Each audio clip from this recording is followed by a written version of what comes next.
કેજે પોલિટેકનિક કોલેજના વિદ્યાર્થીઓએ વિવિધ સમસ્યાઓ અંગે એબીવીપી દ્વારા આવેદનપત્ર આપી રજૂઆત કરી હતી. સફાઈ, ટોયલેટ બ્લોક સહિતના મુદ્દે રજૂઆત કરાઈ હતી.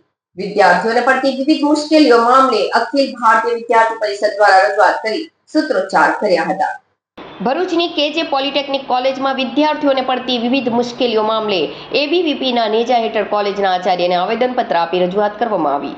ભરૂચની કેજે પોલિટેકનિક કોલેજમાં વિદ્યાર્થીઓને પડતી વિવિધ મુશ્કેલીઓના મામલે પરિષદના નેજા હેઠળ આ આવેદનપત્ર આપવામાં આવ્યું હતું. છેલ્લા ઘણા સમયથી વિદ્યાર્થીઓને પીવાનું પાણી મળતું નથી, તેમજ વોશરૂમની સાફ સફાઈ થતી નથી.